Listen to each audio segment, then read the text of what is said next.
Salam alaikum, Azul Fillaoun, bonjour. Le soir d'Algérie nous apprend que Sellel présidera demain, lundi, une importante réunion d'un conseil interministériel dont le principal ordre du jour sera, nous dit l'article, un cadrage budgétaire. Le journaliste a fait attention à bien mettre ces termes entre guillemets, puisqu'en fait, si nous avons bien compris, c'est de recadrage qu'il sera question, plutôt que de cadrage. Un élagage d'une loi de finances qui avait été élaborée quand le baril se négociait à plus de $100. Le temps de la Zorna et du Bendir, qui permettait un aéropage d'incompétents notoires, doublé de flibustiers aux dents longues, d'anesthésier tout un peuple, de noyer sa résistance dans une consommation hyper débridée, de produits en tout genre, de s'acheter des paquets de généraux, de corrompre tout ce qui pèse et tout ce qui compte en Algérie, et même en France, dont de nombreux politiciens en mal d'argent frais ont été invités sans complexe, et sans cacher, à venir faire ripaille et bambance avec les copains coquins, pourtant qu'ils acceptent de soutenir les clans des si rien, ce temps-là est déjà révolu, même si le régime fait tout pour ne rien en laisser paraître. Fini donc le temps de la manne généreuse, des trombes d'argent frais qui leur tombaient dans le giron, des méchouis qui leur tombaient tout rôtis dans la gueule. Avec la chute brutale des prix du baril, un vent s'est levé qui va souffler sur les paillettes et les confettis. La vérité ne tardera pas à apparaître dans toute son épouvantable laideur. Mais le régime a encore des cordes à son arc. Maintenant, c'est le temps pour lui de la fuite éperdue en avant. Les fameuses réserves de change du pays, dont on nous avait tant rebattu les oreilles, sont en fait les réserves du régime pour tenir le coup, pour pouvoir continuer à entretenir le mirage, la prospérité factice, pour pouvoir continuer à gaver ses alliés naturels, ces 40% de la population qui profitent à des niveaux et des degrés divers de ces centaines de milliards de dollars qu'on jette à tout vent, et qui font rempart, ces alliés naturels, qui font rempart au régime, et qui oublient, hélas, que c'est l'avenir de leurs propres enfants qu'ils obèrent, qu'ils compromettent irrémédiablement, que c'est l'avenir du pays, de la nation, qu'ils vendent pour de pathétiques privilèges. L'incroyable engouement des classes moyennes supérieures pour l'immobilier en Espagne est significatif, à plus d'un égard, sur ce que pensent ces gens, sur ce qu'ils craignent surtout. Ce n'est pas pour rien que, depuis ces 3 dernières années, les Algériens sont passés à la 3e, puis à la 2e, et enfin à la 1re place en matière d'acquisition de l'immobilier espagnol. Des dizaines de milliers d'appartements, de maisons, de plain-pied, de villas et de résidences en tout genre ont donc été vendus à des Algériens, des nouveaux riches, qui recherchaient autant un pied-à-terre à l'étranger que la possibilité légale de s'y installer en famille au cas où la situation dégénérerait en Algérie. Et donc, les mêmes qui contribuent au dépeçage de la bête, les mêmes qui se font payer par le régime pour ne rien dire sur l'assassinat de toute la nation et même de son avenir, préparent donc leur fuite. Parce qu'ils savent que la chute sera terrible, mais qu'on se rassure dans les milieux qui n'ont pas encore les moyens de filer à l'espagnol. Le régime a encore des moyens. Il pourrait commencer, en toute logique, tout de suite, à dévaluer, à instaurer une économie aussi rigoureuse que de vraies relances, de mettre fin à la gabegie, au pillage, à la fuite des capitaux. Son intérêt, ce n'est pas de son intérêt. Il a trop gavé ses clientèles pour pouvoir les sevrer ainsi du jour au lendemain. Il provoquerait une réaction de colère immédiate. On ne corrompt pas toute une société impunément. On ne ravale pas toute une nation au caniveau de la corruption de masse pour pouvoir ensuite venir se poser en moralisateur de la vie publique ou de redresseur d'une économie qu'on a soi-même pulvérisée. On ne peut pas rebâtir comme ça, en un claquement de doigts, ce qu'on a dévasté de fond en comble. Le régime va donc opter pour le plus facile, pour ce qui va lui permettre de garder le pouvoir le temps qu'il pourra. De toutes les façons, il n'y a pas un seul baron du régime qui n'ait déjà pris ses précautions pour faire fuir sa famille dans des pays lointains où tout a déjà été aménagé pour les recevoir, pour leur permettre de finir leur vie et celle de leurs enfants dans l'opulence pendant plusieurs générations. C'est le peuple seul qui paiera la facture et il est fort à craindre qu'il la paiera très cher.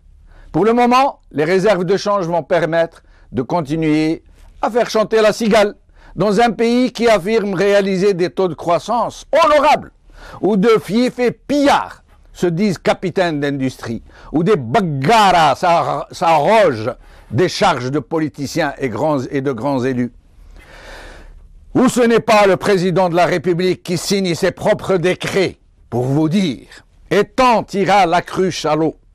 Aujourd'hui, Maghreb émergent, les prix du pétrole au plus bas, le scénario d'un baril à $50 se profile pour début 2015 par Melik Tahir. Le soir d'Algérie, réunion d'urgence chez Sellel ce lundi, loi des finances 2015, le gouvernement va tout revoir par Kamel Amrani. L'expression « faute d'avoir trouvé une alternative à la rente de pétrole, comment finirons-nous » par Selim Aggar. Avec nous aujourd'hui, M. Benouari Ali, ancien ministre du Trésor et ex-candidat aux présidentielles algériennes. Selim Benouari, merci d'avoir accepté encore une fois notre invitation. C'est un plaisir, si Jamel-Din. Avant tout, salam à tous les spectateurs, tous nos amis téléspectateurs algériens. Merci beaucoup, merci. Dites-nous, Selim, dans une émission précédente où j'ai eu le plaisir de vous recevoir, avant que la tendance à la baisse ne devienne aussi alarmante, vous avez lancé un avertissement terrible. Vous avez dit en substance que si des mesures très urgentes ne sont pas prises dans l'immédiat, tout de suite, maintenant et pas demain, le pays pourrait se retrouver dans une situation catastrophique, voire même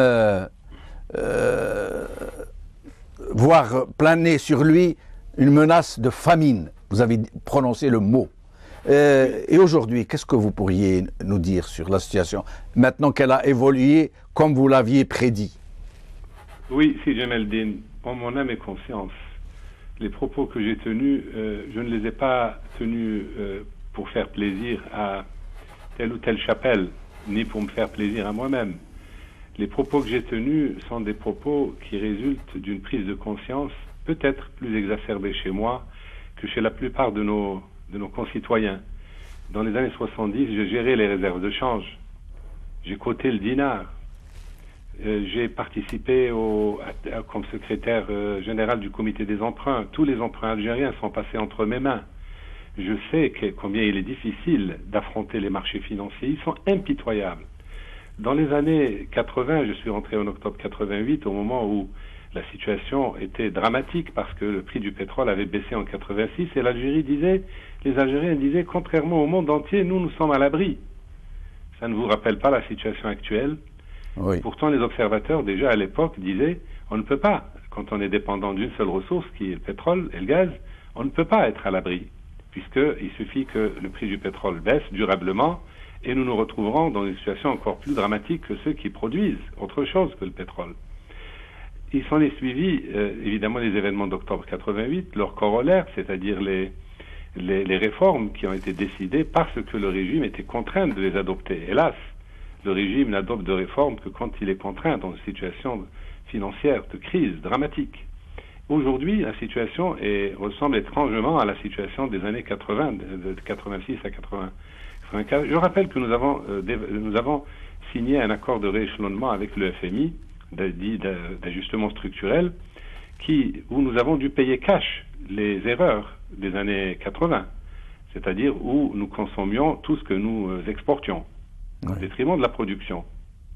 Et le FMI nous a présenté la facture. D'abord, les marchés financiers nous disaient, on n'arrivait pas à trouver 10 à 15 millions de dollars. Oui, je dis au peuple algérien, dans une situation de crise, les marchés financiers nous seront fermés. Et nous diront, si vous voulez qu'on vous prête, il faut aller voir le FMI. Et le FMI nous dira, oui, mais on veut bien servir de garant pour les marchés financiers, pour ceux qui vous prêtent. Mais quelle est la garantie que vous allez rembourser? Vous avez une économie totalement déstructurée. Et c'est comme ça que nous avons été contraints de dévaluer de 400% entre 94 et 97, ce qui a fait disparaître, laminer la classe moyenne, fermer 1000 entreprises publiques locales, des centaines d'entreprises publiques nationales, fait disparaître les cadres, l'ossature du pays et tous les noyaux d'ingénierie que nous avions. Et puis, hélas, nous n'avons rien retenu de cette leçon, puisque dès que le pétrole a commencé à monter, ça a correspondu à l'arrivée de l'actuel président, c'était la cigale, comme vous avez dit. De nouveau, on a oublié tout le passé et on a commencé à dire, le régime a commencé à dire, nous n'avons plus besoin de réformer, nous n'avons plus besoin de partir, le pétrole est là, nous allons juste importer, offrir des biens de consommation à la population, créer une impression d'aisance, et l'important c'est que les gens soient contents. Et aujourd'hui, effectivement, les gens ne sont pas plus malheureux, je dirais, sur un plan matériel que nos voisins tunisiens ou marocains, mais hélas, eux, ils exportent 40 milliards de dollars, la Tunisie et le Maroc, à eux deux, alors qu'ils n'exportaient que 7 à 8 milliards de dollars en 99. Aujourd'hui, ils exportent 40 milliards de dollars. Et pas seulement en ressources naturelles. Absolument, c'est le fruit, chaque dollar est gagné à la sueur de leur front. C'est une création de richesse. C'est une création de richesse et personne ne leur arrachera le moindre des dollars qu'ils ont gagnés. Crise ou pas crise, ils survivront. Mais nous sommes passés de 10 milliards de dollars d'exportation en 99 à près de 100 milliards de dollars 15 ans plus tard. Mais tout vient du pétrole, puisque si on enlève le pétrole, il nous reste 1 milliard de dollars. C'est Ali Benouari. Combien avons-nous? 40 milliards de dollars pour le Maroc et la Tunisie, 1 milliard de dollars pour l'Algérie. Cela signifie que le pétrole alimente 40% du produit intérieur brut, c'est-à-dire l'essentiel des emplois. Je dis bien des emplois. Nous avons beaucoup de chômeurs, mais le peu d'emplois que nous avons risque de disparaître. Les magasins risquent de se vider parce que notre richesse, c'est-à-dire notre production intérieure brute, dépend pour moitié des exports, pour moitié de manière directe et pour les 3/4 de manière indirecte, puisque chaque dollar tiré des exportations du pétrole crée des emplois aussi en aval. Donc ça permet, par exemple, aux commerçants, tous les commerçants aujourd'hui qui vendent des produits importés, fermeront boutique. Oui. Et donc la situation sera absolument dramatique. C'est Ali Benouari. Combien avons-nous dépensé depuis l'accession de M. Bouteflika à la présidence de la République? Pour être sincère, j'ai arrêté de compter parce que les chiffres n'ont plus de sens. Je suis le premier à avoir calculé que de 1962 à 1999, l'Algérie a gagné 40 milliards de dollars de ses recettes d'exportation et de ses exportations de pétrole et de gaz pour à peu près 800 milliards de dollars selon mes estimations en 15 ans. 800 milliards contre 40 milliards. Mais regardez ce que... C'est incroyable, hein, le chiffre que... Regardez ce que... C'est incroyable. En 27 ans, 4 présidents, enfin... Ben Bella, Boumedienne, Chadli, Zerouel, pour ne parler que de cela. Pendant 27 ans, nous avons 40 milliards de dollars et nous avons pu réaliser l'essentiel des infrastructures algériennes. Le pays a été parsemé d'usines, parsemé d'infrastructures. Et depuis 1999, donc dans une période qui est presque deux fois moindre, nous avons gagné 20 fois plus. Où est parti cet argent? C'est incroyable. Alors, pendant les mandats de Bouteflika, nous avons gagné 20 fois plus que de l'indépendance à son accession à la présidence. Exactement. C'est incroyable. Je n'arrive même pas à imaginer. Mais dites-moi, c'est Ali Benouari, aujourd'hui, demain, il va y avoir... un conseil interministériel pour revoir à la baisse la loi de finances. Que pensez-vous qu'ils vont prendre comme mesures? Des mesures impopulaires, des mesures de restriction, des mesures de rigueur? Oui, moi je pense que... D'évaluation? Ils doivent réfléchir encore en ce moment. Ils ont annoncé ce cadrage budgétaire qui annonce finalement une révision de la loi de finances 2015 qui devait être bouclée. Et Oui. puis ils s'aperçoivent qu'ils ne peuvent pas la tenir. Il y a même un ministre qui a, je ne me rappelle plus son nom, qui a parlé déjà de loi de finances complémentaire pour 2015. Cela signifie que non seulement ils prennent acte, le gouvernement prend acte qu'il ne tiendra pas son budget 2015 parce que le pétrole a baissé entre-temps, mais il sait déjà que le pétrole continuera à baisser au cours du premier semestre 2015 et que même le cadrage qu'ils vont faire maintenant, ils vont devoir le réviser à travers la loi de finances complémentaire pour 2015, sacrifiant ainsi à la mode depuis 15 ans. C'est le seul pays, à ma connaissance, qui a 2 lois de finances. Il n'a pas de plan de développement à moyen terme, parce que la loi de finances annuelle, elle traduit en principe l'exécution de la tranche du plan sur 4 ou 5 ans. Nous n'avons pas de plan sur 4 ou 5 ans, en dehors des montants qu'ils annoncent, 200, 300 milliards de dollars, les enveloppes qu'ils annoncent devoir investir, mais non seulement nous n'avons pas un plan sérieux de développement à moyen terme, mais même les lois annuelles, nous n'en avons pas, puisque tous les 6 mois, nous changeons la loi de finances. Et tout cela, évidemment, non seulement ça ne fait pas sérieux, mais ça traduit une navigation à courte vue. C'est-à-dire que maintenant, c'était de la navigation à courte vue, mais j'ajoute par temps de tempête. C'est-à-dire Oui. que nous sommes dans une tempête et nous naviguons à courte vue. Mais dites-moi, Saïd Benoali, le régime semble ne pas être trop paniqué parce qu'il a un matelas épais de réserves de change sur lequel il compte pour pouvoir maintenir l'apparence de cette prospérité factice, très factice, et surtout continuer d'anesthésier la société pour qu'elle le laisse rester au pouvoir. Enfin, oui, je dirais qu'après avoir gaspillé à peu près 600 milliards de dollars, sur les 800, puisqu'il y a 200 de réserves de change, voilà que le régime se trouve contraint de se tourner vers les réserves de change, c'est-à-dire qu'ils n'hésiteront pas à sacrifier les réserves de change, et comme ils savent que les réserves de change risquent de fondre comme neige au soleil, ils envisagent l'option du gaz de schiste. Autrement dit, tous les moyens pour financer leur maintien au pouvoir est bon, quelles que soient les conséquences pour le pays à court, moyen et long terme. Oui. Donc les 3 niveaux sont sollicités. Les recettes tirées directement des exportations de pétrole et de gaz. Comme ça ne suffit pas à cause de leur imprévoyance, ils se tournent vers les réserves de change. Et comme ils savent que les réserves de change risquent de ne pas suffire, ils prévoient déjà l'alternative qui est le gaz de schiste. À ce propos, Saïd Benoali, à propos du gaz de schiste, on sait très bien qu'ils n'ont pas la possibilité de pouvoir exploiter tout de suite, dans l'immédiat, le gaz de schiste, qu'il faudra des années. Comment ils vont faire, selon vous, pour pouvoir en tirer des revenus sans l'exploiter directement? On peut craindre le pire. On peut craindre qu'ils ne vendent des concessions, qu'ils ne cherchent à encaisser de l'argent en cédant des concessions aux étrangers. Et ça leur permet donc, au détriment des nappes albiennes, qui sont la vraie richesse du pays. Absolument. Donc, au détriment des nappes albiennes et de l'avenir du pays, le seul qui nous restera, c'est-à-dire la terre, le soleil, l'eau, ils envisagent également...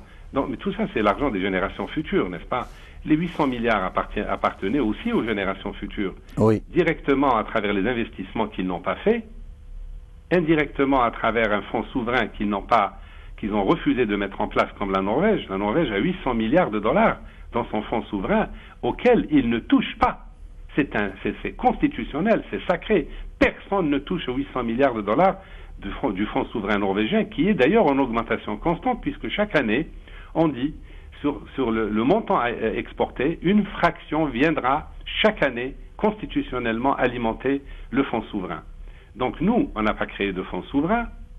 Les réserves de change servent, elles sont monétisées puisqu'il y a en contrepartie le fonds de régulation de recettes. Le fonds de régulation de recettes, on s'en sert sans contrôle parlementaire, sans contrôle aucun. On puise dedans pour acheter la paix sociale, donc ce qui est aubert, ce fonds qui est soi-disant destiné aux générations futures.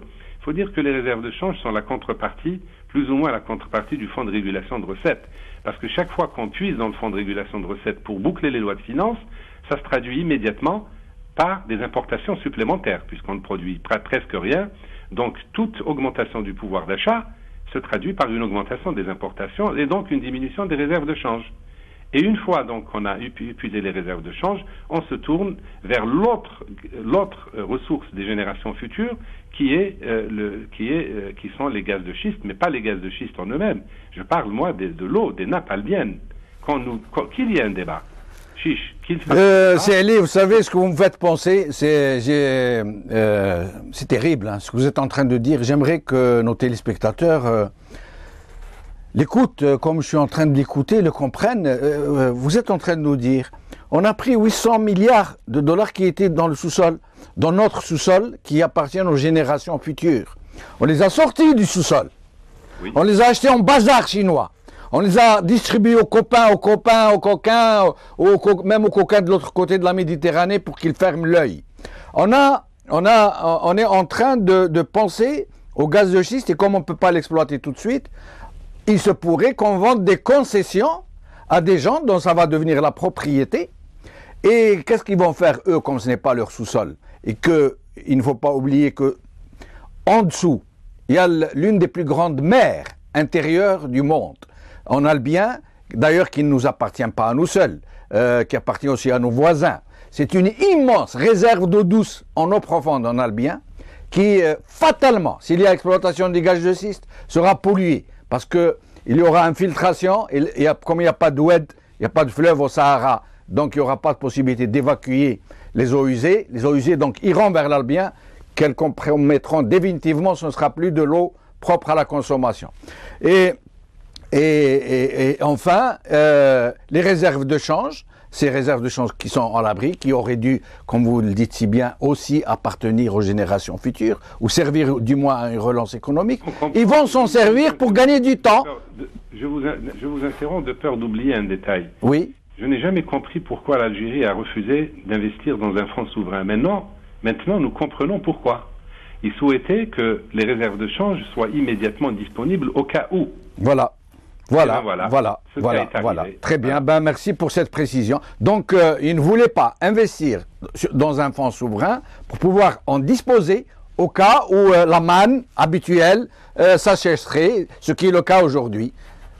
Exact. Et donc, à votre avis, ceux qui se taisent sur cette situation, toute la classe politique dite de l'opposition, qui se tait sur ce que vous venez de nous apprendre, de nous révéler, de cet éclairage que vous avez bien voulu faire, ça devient plus que de la connivence, c'est de la complicité. C'est les rentiers, je ne suis pas seul, mais beaucoup de gens les appellent les rentiers du système. C'est-à-dire que nous avons inventé un système où on a élargi la rente à une classe qui n'est pas 100 ou 200 personnes, mais beaucoup plus. Et on les a anesthésiés, on les a anesthésiés en leur faisant voir leurs intérêts à court terme. Oui. Ouais, regardez même la classe politique. Nous avons une 60aine de partis. Ce sont des rentiers. Que représentent-ils? Eh bien, tous ces partis politiques, les journaux, les télévisions, tout cet appareil qui est utilisé pour cacher les tares du système, profite directement, je dis bien directement, pas indirectement, des prébendes du système. Les entreprises que nous avons, les quelques entreprises que nous avons, sont directement dopées par la dépense publique, par les marchés d'État, de manière quasi oligopolistique. Je veux dire, on n'a pas élargi la base de la production. On a créé une classe, un système de rente, une classe de rentiers. Des alliés naturels, des remparts du régime. Les remparts du régime, et quiconque aujourd'hui exprime un point de vue contraire se voit immédiatement lynché. Lynché, il est lynché. Dites-moi, Saïd Benouri, il nous reste 3 minutes. Si vous pouviez nous dire ce qu'il convient de faire maintenant pour sauver le pays, pour que l'Algérie ne devienne pas seulement un mot dans les livres d'histoire. Si vous deviez maintenant nous dire quelles sont les mesures urgentes à prendre maintenant, à trancher dans le vif, qu'est-ce que vous feriez? Qu'est-ce que vous nous diriez de faire? il faut que le régime accepte de transmettre le pouvoir à des mains responsables.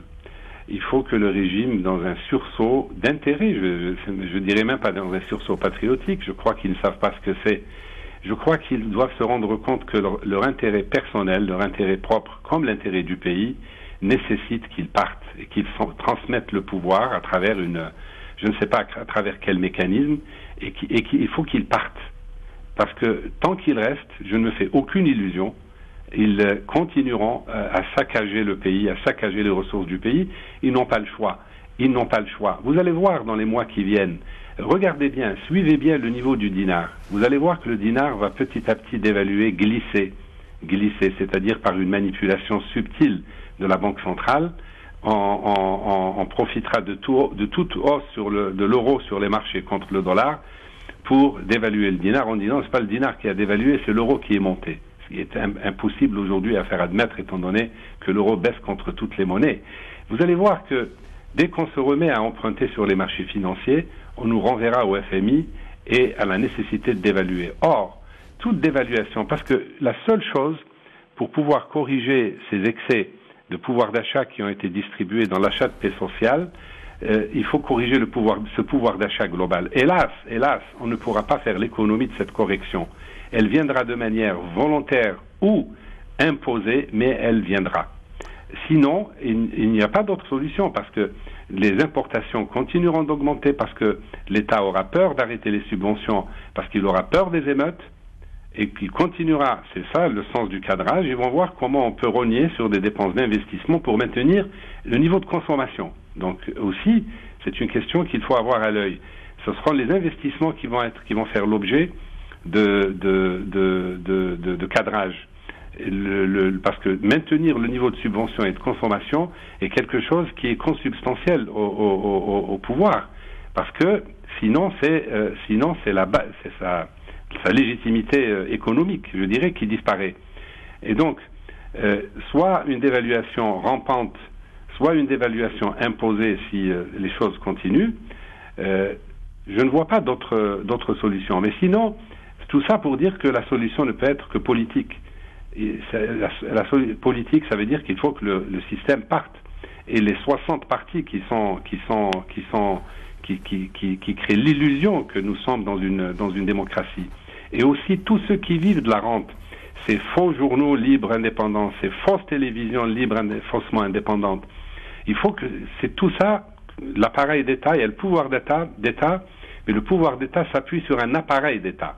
Et dans l'appareil d'État, il y a aussi le FLN, qui joue un très grand rôle, il y a tous les partis satellites qui gravitent autour. C'est donc un système global qui doit partir. Saïd Benouari, vous savez très bien que ce régime ne partira pas. Il ne partira pas. Il ne partira que sous la contrainte, hélas. Hélas. Voilà, il faut dire les choses par leur nom. Ça veut dire que les Algériens doivent le faire partir, ce régime, avant que lui ne fasse disparaître l'Algérie. Je suis absolument d'accord avec cette vision. Peut-être qu'au sein du système, il y a encore des gens assez lucides pour comprendre que leur intérêt personnel coïncide avec l'intérêt à court, moyen et long terme du pays et qui prendront conscience qu'il faut discuter, il faut une conférence de dialogue national qui n'exclut personne, ni les opposants en Algérie, ni les opposants qui sont à l'étranger, ni de gauche, ni de droite. Tout le monde doit s'asseoir autour d'une table. Mohamed Moukran Chérifi, que j'ai vu récemment, je lui ai dit, écoute, Mohamed Moukran, explique-moi un peu ta démarche. J'ai cru déceler une subtile stratégie de sauvetage de la face du régime pour lui permettre, voilà, j'ai cru comprendre cela. Si c'est cela, moi j'applaudis des deux mains, pour ne pas qu'il y ait confrontation. Tout le monde est d'accord sur une chose en Algérie, notre peuple, notre pays n'a pas besoin de confrontation, n'a pas besoin de supplémentaire. Si Ali Benouari, je suis totalement d'accord avec vous. J'espère que tout se passera en douceur, que ce régime acceptera de partir, y compris pour son propre intérêt. Cette émission est maintenant terminée, mais je vous propose, Ali Benouari, de nous retrouver une autre fois pour continuer à discuter, à débattre, et surtout pour vous demander de nous éclairer sur tous ces aspects que nous négligeons ou que nous méconnaissons le plus souvent. Merci beaucoup. Salam alaikum, bqaw ala khair, bissalama.